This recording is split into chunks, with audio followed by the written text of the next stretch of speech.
સુરતમાં પોતાનું અસ્તિત્વ ટકાવી રાખવા કોંગ્રેસ ખાડીપુર બાદ ફરી મેદાનમાં. ખાડીપુરની પરિસ્થિતિ બાદ હવે કોંગ્રેસના આગેવાનોએ આમ આદમી પાર્ટીને લીધી બાનમાં.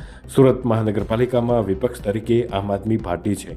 શાસકો સામે આમ આદમી પાર્ટી વિપક્ષની ભૂમિકા બરાબર ન નિભાવતી હોવાને લઈને વિપક્ષ નેતાને કોંગ્રેસની રજૂઆત. લોકોના હિત માટે કચેરીના બાનમાં લેવી પડે તેવું વિપક્ષ નેતાને કોંગ્રેસના નેતાઓએ કહ્યું.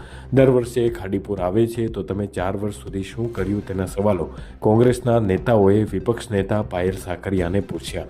કોંગ્રેસના નેતાઓએ જૂની યાદો વાગોળતા કહ્યું, અમે વિપક્ષમાં હતા ત્યારે કોંગ્રેસ પાલિકાને બાનમાં લેતું હતું.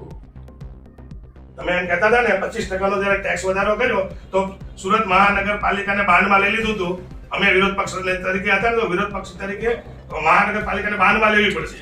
બાનમાં લેશો તો જ આ લોકો આપણો લીધેલી.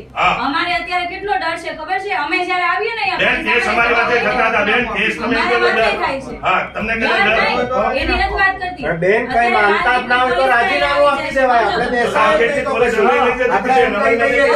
એમનો કરતા છે મહાનગરપાલિકાની આજ ચોકડી આજ આપણી આજ છે સદારા માર્કેટની પોલીસ એમના આવી જતી છે. આજ દિન અમે કાઢી નાખેલી. અમારી માટે લોખંડના કેસ કર્યા હતા કે એ તો કેસ તો થવાના રાજકારણ. તમે એમ કહો છો કે તમે શું કર્યું હતું વિરોધ પક્ષ તરીકે? તો અમે વિરોધ પક્ષ તરીકે વિરોધ પક્ષની ભૂમિકા નિભાવી. અમે નિભાવીએ છીએ.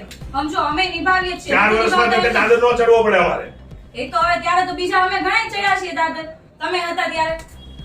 તમે જયારે કોઈ દિવસ ત્યાં એમ નહીં, અમારા બધા આવેલા હોય ને. હું ભલે ના આવી હોય. અમારે એક જ બાબતે આવ્યા કે આ તો એ લોકોને કઈ શહેરની પડી નથી. તમે પોતાને જાગૃત સમજતા હો. તમે તમારી પાર્ટી બરાબર, તમે તમારી પાર્ટી પોતાને સમજતી કે અમે બહુ જાગૃત છીએ, સતર્ક છીએ, લોકો માટે બહુ રોડ પર ઉતરીએ, તો એવું અમને ક્યાં ધ્યાન નહીં છોડે એટલે કેવા માટે આવ્યા છે તમારી પાસે?